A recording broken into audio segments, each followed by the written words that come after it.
నమస్తే నేను Devi welcome to story board. Raj Bhavan versus Pragati Bhavan పోరు పీక్స్ కు చేరింది. గవర్నర్ తమిళసై మహిళా దర్బారు ఉత్సాహంగా నిర్వహించారు. అయితే ఈ కార్యక్రమ లక్ష్యంపై భిన్నాభిప్రాయాలున్నాయి. ప్రభుత్వంతో సంబంధం లేకుండా గవర్నర్ ప్రజా సమస్యలు తీర్చగలరా? ప్రజాప్రతినిధులు చేయాల్సిన పనిని రాజ్యాంగ ప్రతినిధిగా గవర్నర్ చేయడం సరైందేనా? రాజ్ భవన్ రాజకీయాలకు కేంద్రంగా మారుస్తున్నారా? ఇదే ఈరోజు స్టోరీ బోర్డ్. నన్ను ఆపే శక్తి ఎవ్వరికీ లేదు, ఇది గవర్నర్ తమిళసై మాట. మహిళా దర్బారు నిర్వహించిన గవర్నర్ తెలంగాణ సర్కారుకు రాజ్ భవన్ కు మధ్య పోరును కొత్త మలుపు తిప్పారు. ఒక సోదరిలా తెలంగాణ మహిళలకు అండగా ఉంటానని చెప్పిన గవర్నర్ గ్యాంగ్ రేప్ ఘటనపై 2 రోజుల్లో నివేదిక ఇవ్వాలని ఆదేశించినా ఇంతవరకు పట్టించుకోలేదంటున్నారు. మహిళా దర్బారుపై రాజకీయ వర్గాల్లో భిన్న స్పందనలు వ్యక్తమవుతున్నాయి. రాజ్ భవన్ వర్సెస్ ప్రగతి భవన్, ప్రభుత్వానికి గవర్నర్ కి మధ్య ముదురుతున్న వివాదం. గవర్నర్ మహిళా దర్బార్ లక్ష్యమేంటి? ప్రభుత్వంతో సంబంధం లేకుండా గవర్నర్ సమస్యలు తీర్చగలరా? తెలంగాణ గవర్నర్ వర్సెస్ టీఆర్ఎస్ ప్రభుత్వం మధ్య వార్ మరింత ముదురుతోంది. పరస్పరం ఆరోపణల మధ్య ఇప్పటికే రాజ్ భవన్ కి ప్రగతి భవన్ కి మధ్య గ్యాప్ పెరిగిపోయింది. సమయం వచ్చినప్పుడల్లా గవర్నర్ తెలంగాణ ప్రభుత్వంపై అసంతృప్తి తెలుపుతూనే ఉన్నారు. లేటెస్ట్ గా గవర్నర్ తమిళసై రాజ్ భవన్ లో మహిళా దర్బార్ నిర్వహించారు. ఆడవాళ్లు ఇబ్బందుల్లో ఉంటే సాటి మహిళగా చూస్తూ తట్టుకోలేనంటున్న తమిళసై తెలంగాణ మహిళలకు తోడుగా ఉంటానని అన్నారు. అంతేకాదు, ప్రభుత్వానికి ప్రజలకు మధ్య తాను ఒక వారధిలా ఉంటానన్నారు. రాష్ట్రంలో మహిళలపై అఘాయిత్యాలు జరుగుతున్న సమయంలో గవర్నర్ తమిళసై రాజ్ భవన్ లో మహిళా దర్బార్ నిర్వహించారు. మహిళల గొంతును, ఆవేదనను వినాలనే లక్ష్యంతో మహిళా దర్బార్ నిర్వహించినట్లు తమిళసై తెలిపారు. మహిళా దర్బార్కు హాజరైన కొందరు మహిళలు అమ్నేషియా పబ్ సమీపంలో చోటు చేసుకున్న గ్యాంగ్ రేప్ పై గవర్నర్ కు ఫిర్యాదు చేశారు. ఈ ఫిర్యాదు అందుకున్న తమిళసై ఈ మధ్య ఏం జరుగుతుందో చూస్తూనే ఉన్నానని వ్యాఖ్యానించారు. ఇప్పటికీ గ్యాంగ్ రేప్ పై తనకు ప్రభుత్వం నివేదిక ఇవ్వలేదని విమర్శించారు. ప్రభుత్వాన్ని టార్గెట్ చేసిన తమిళసై రాష్ట్ర ప్రభుత్వానికి బాధ్యత లేకుండా పోయిందని ఆరోపించారు. ప్రజా సమస్యలను ప్రభుత్వం పట్టించుకోవడం లేదని ఆమె తీవ్ర వ్యాఖ్యలు చేశారు. రాజ్ భవన్ ను గౌరవించమని ప్రభుత్వానికి చెబుతున్నానంటూ వ్యాఖ్యానించారు. మహిళలకు ప్రభుత్వానికి వారధిలా ఉండాలని అనుకుంటున్నానని చెప్పిన గవర్నర్ దీనికి ఎదురు చెప్పేవారి గురించి తాను పట్టించుకోనని తెలిపారు. తాను ఉత్ప్రేరకం మాత్రమేనని చెప్పిన తమిళసై తన్ను ఆపే శక్తి ఎవ్వరికీ లేదని కూడా చెప్పుకొచ్చారు. గవర్నర్ ప్రజలను కలవగలరా అని కొందరు ప్రశ్నిస్తున్నారన్న తమిళసై ఏ ప్రభుత్వ కార్యాలయమైనా ప్రజల కోసం మాత్రమేనని చెప్పారు. కరోనా సమయంలో వైద్యులు ఇబ్బందులు పడుతుంటే తాను కలిసొచ్చానని గవర్నర్ గుర్తు చేశారు. తెలంగాణ గవర్నర్ గా తమిళసై సౌందరరాజన్ 2019 సెప్టెంబర్ 8న బాధ్యతలు చేపట్టారు. అంతకుముందు తమిళనాడు బీజేపీ అధ్యక్షురాలుగా ఆమె పనిచేశారు. తెలంగాణ గవర్నర్ గా వచ్చిన తొలినాళ్లలోనే ఆమె ప్రజా దర్బార్ నిర్వహించాలని భావించారు. ఇందుకోసం ప్రత్యేకంగా వెబ్ పోర్టల్ను సైతం రూపొందించారు. కానీ కరోనా కారణంగా ప్రజా దర్బార్ ఆలోచన వాయిదా పడింది. దీంతో ప్రజల నుంచి అర్జీలను స్వీకరించడం కోసం రాజ్ భవన్ గేటు ముందు ఒక బాక్సును ఏర్పాటు చేశారు.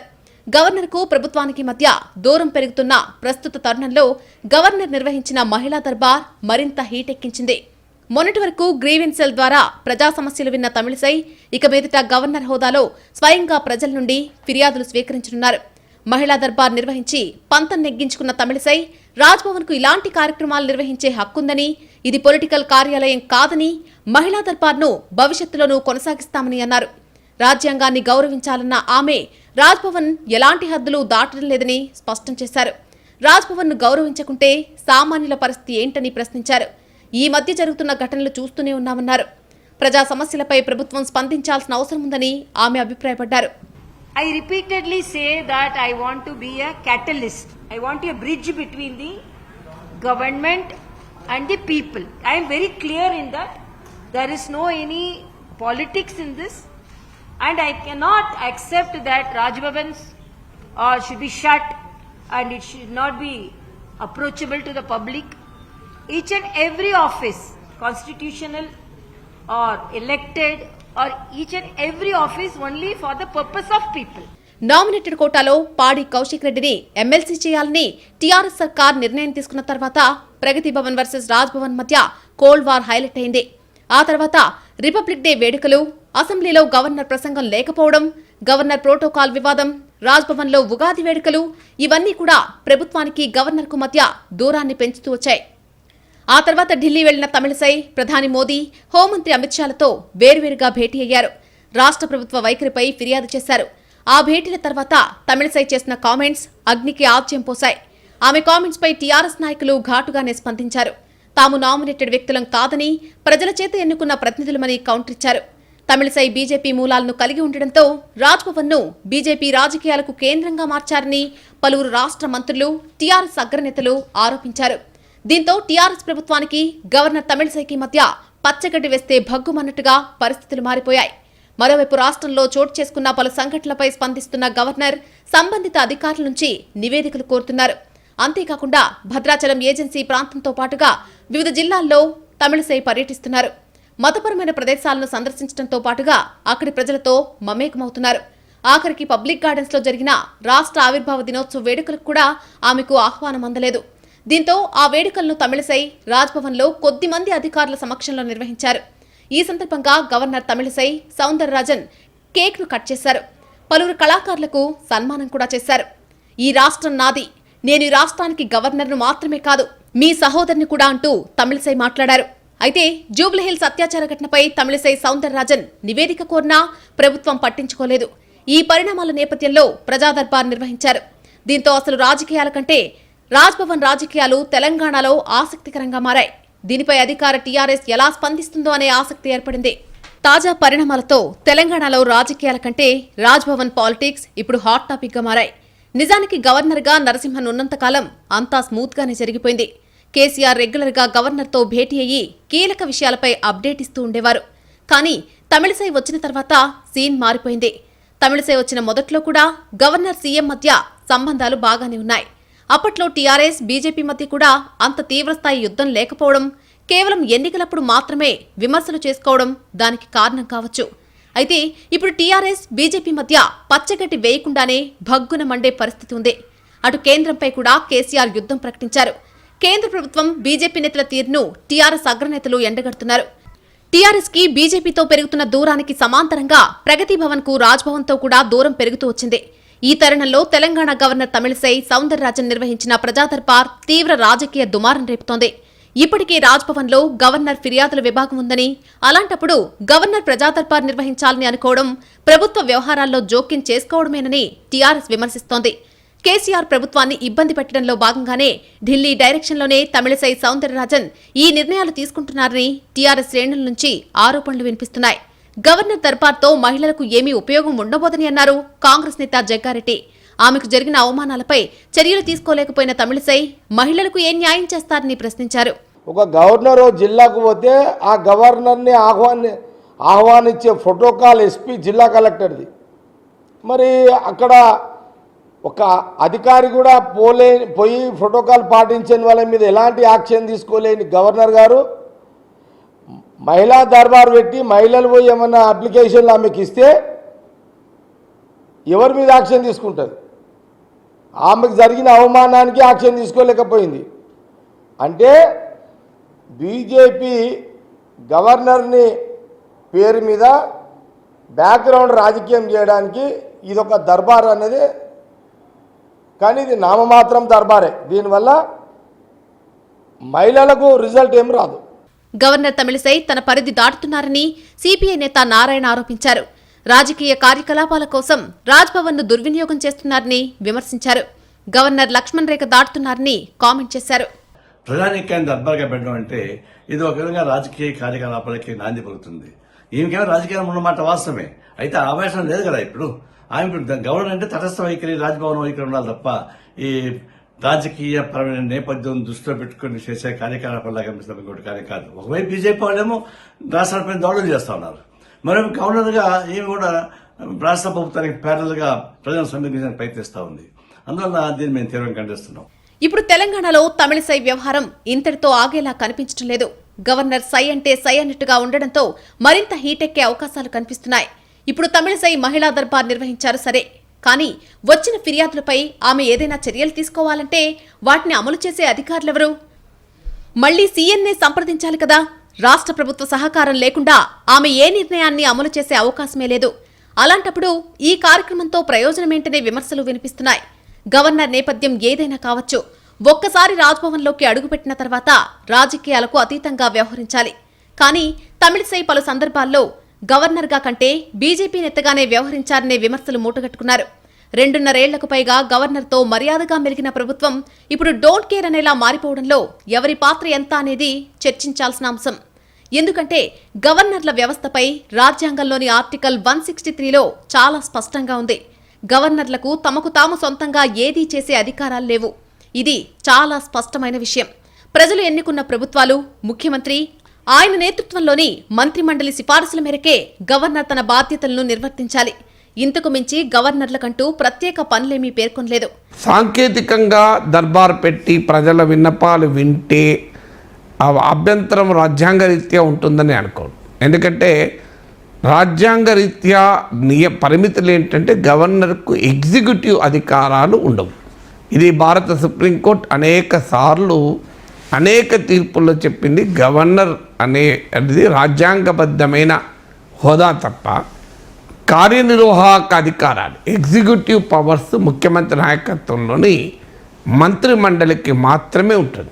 అయితే రాజ్యాంగాన్ని పరిరక్షించేందుకు గవర్నర్ వ్యవస్థకు కొన్ని వెసులుబాట్లు కూడా ఉన్నాయి. యుద్ధాలు, రాష్ట్రపతి పాలన, అత్యవసర పరిస్థితి వంటివి ఏర్పడినప్పుడు ప్రత్యేక సందర్భాల్లో గవర్నర్కు అనేక అధికారాలుంటాయని చెప్పింది. అసాధారణ సందర్భాల్లో గవర్నర్కుండే వెసులుబాట్ల పేరుతో ప్రజాస్వామ్యబద్ధంగా ఎన్నికైన ప్రభుత్వాలను అస్థిరపరిచే చర్యలకు పాల్పడకూడదు. కానీ పలు సందర్భాల్లో గవర్నర్లు తమ పరిధులు, పరిమితులు దాటి వ్యవహరిస్తున్నారనే ఆరోపణలు పెరుగుతున్నాయి. నిజానికి గవర్నర్ల వ్యవస్థపై అనేక సందర్భాల్లో చర్చ జరిగింది. గవర్నర్లు కేంద్ర ప్రభుత్వానికి తొత్తులుగా మారారని, రాష్ట్రాల్లో ప్రజాస్వామ్యబద్ధంగా ఎన్నికైన ప్రభుత్వాలను కూలదోయడానికి ప్రయత్నించారనే విమర్శలున్నాయి. 1969లో నాటి తమిళనాడు ముఖ్యమంత్రి కరుణానిధి మద్రాసు రాష్ట్ర హైకోర్టు మాజీ ప్రధాన న్యాయమూర్తి రాజ్మన్నార్ నేతృత్వంలో కమిటీని కూడా ఏర్పాటు చేశారు. కమిటీ 1971లో నివేదిక ఇచ్చింది. ఈ నివేదికలో గవర్నర్ల వ్యవస్థపై సునిశ్చిత పరిశీలన జరిగింది.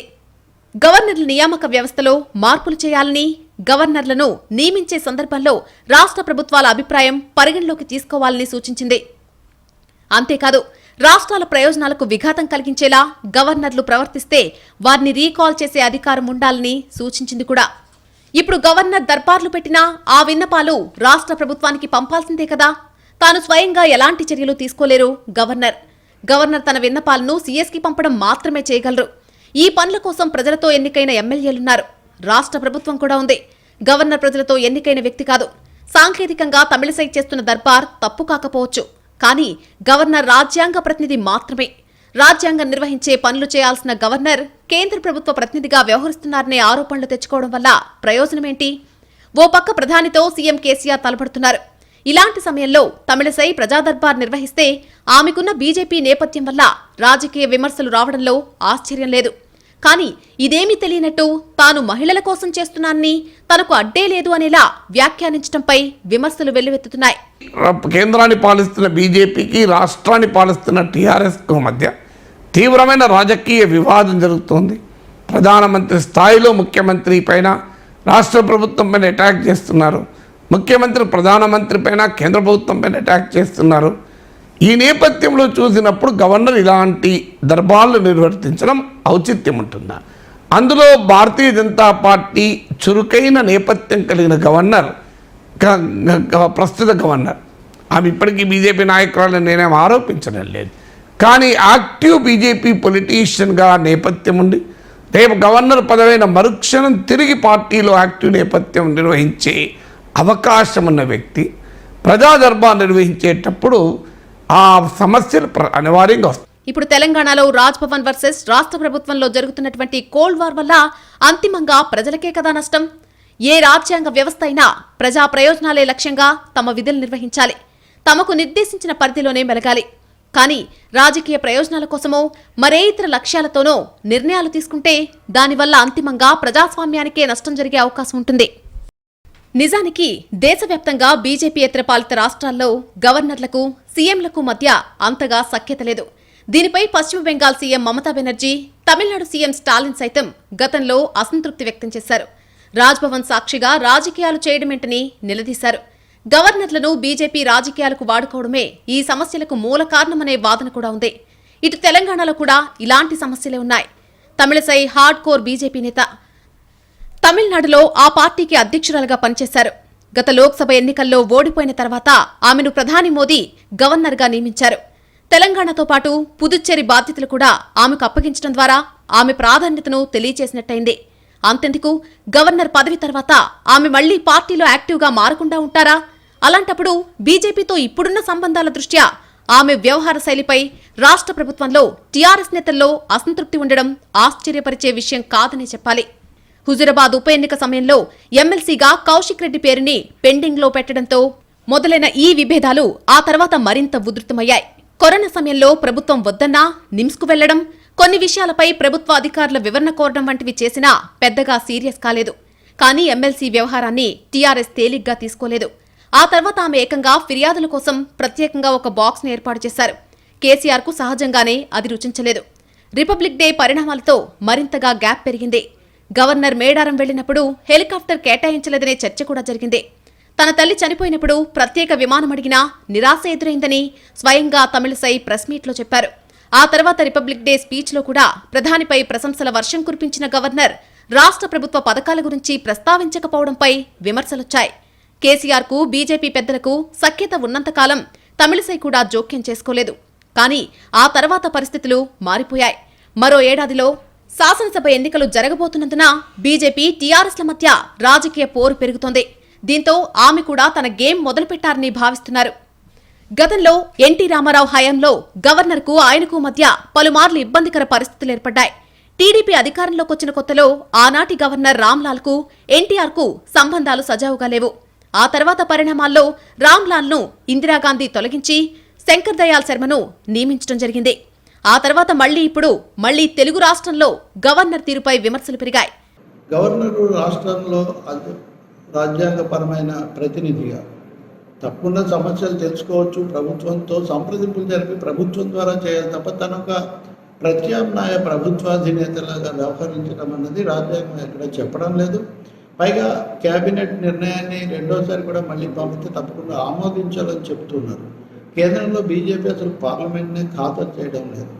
గవర్నర్ ఇక్కడ పదే పదే బీజేపీ నాయకుల మాటలు తాను చిలక పలుకుల్లాగా వల్లించడం ద్వారా అటువైపు మొగ్గుతున్నారనే భావన పూర్తిగా కలిగిస్తున్నారు.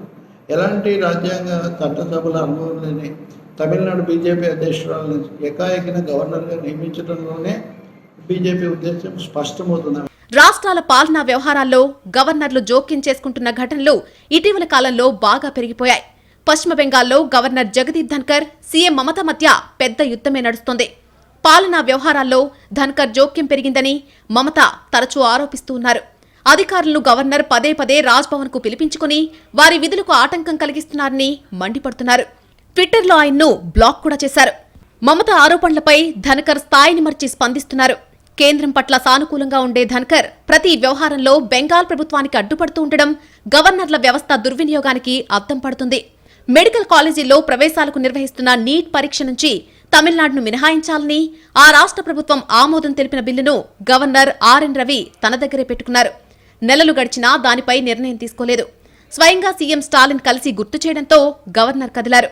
బిల్లును తిప్పి పంపించారు. పైగా నీట్ మంచిదే అని రాజకీయ ప్రకటన చేశారు. ఆగ్రహం వ్యక్తం చేసిన స్టాలిన్ ప్రభుత్వం బిల్లును మళ్లీ ఆమోదించి గవర్నర్కు పంపింది. మహారాష్ట్ర అసెంబ్లీలో స్పీకర్ పదవి ఏడాది కాలంగా ఖాళీగా ఉంది. ఎన్నిక ప్రక్రియకు గవర్నర్ భగత్ సింగ్ కోశ్యారీ మోకాళ్లడ్డుతున్నారు. కోశ్యారీ విచక్షణాధికారాల వినియోగంలో న్యాయబద్ధతకు సమాధి కట్టి కేంద్రం ఆలోచనలకు అనుగుణంగా పనిచేస్తున్నారని విమర్శలొస్తున్నాయి. కేవలం ప్రభుత్వాన్ని ఇబ్బంది పెట్టడానికే ఆయన ఇలా చేస్తున్నారనే వాదనలు ఉన్నాయి. ఇక కర్ణాటకలోనూ మాజీ గవర్నర్ బన్వర్లాల్ పురోహిత్ యడ్యూరప్పకు మెజార్టీ లేకపోయినా ప్రభుత్వ ఏర్పాటుకు ఆహ్వానించారు. ఏకైక అతిపెద్ద పార్టీ అనే సాకుతో బల నిరూపణకు పరిమితికి మించి సమయం ఇచ్చారని విపక్షాలు అప్పట్లో ఆరోపించాయి. ఇక ఢిల్లీలో లెఫ్టినెంట్ గవర్నర్ సీఎం మధ్య గొడవలు సరే. కేరళలో గవర్నర్ అరీఫ్ మహ్మద్ ఖాన్ కు సిపిఎం ముఖ్యమంత్రి విజయన్ ప్రభుత్వానికి మధ్య కూడా అంత మంచి సంబంధాలు లేవు. రాజకీయ నేతలను గవర్నర్లుగా నియమించినప్పుడు ఎక్కువ గొడవలు జరుగుతున్నాయి. రాజకీయేతర వ్యక్తులను, మాజీ బ్యూరోక్రాట్లను గవర్నర్లుగా చేసినప్పుడు తక్కువ వివాదాలు చోటు చేసుకుంటున్నాయని చెప్పొచ్చు. గవర్నర్లు కేంద్రానికి ఏజెంట్లుగా ఉండాలని రాజ్యాంగం చెప్పలేదు. గవర్నర్లను కేంద్రం సూచనలతో రాష్ట్రపతి నియమించినా గవర్నర్ రాజ్యాంగానికి ప్రతినిధి మాత్రమే. కానీ ఇది ఆచరణలో మారిపోతోంది. తమకు అనుకూలంగా ఉన్న వాళ్లను రాష్ట్రాల్లో గవర్నర్లుగా పంపి రాష్ట్ర ప్రభుత్వాలను ఇరకాటంలో పెట్టడానికి కేంద్రం ప్రయత్నిస్తుందనే ఆరోపణలు ఎన్నో ఉన్నాయి. ఈ పరిస్థితుల్లో తమిళిసై వ్యవహార శైలిపై విమర్శలు రావడంలో ఆశ్చర్యపడాల్సిందేం లేదు. ఈ రాజ్ భవన్ రాజకీయం ఏ దిశగా మళ్లుతుందో చూడాల్సిందే.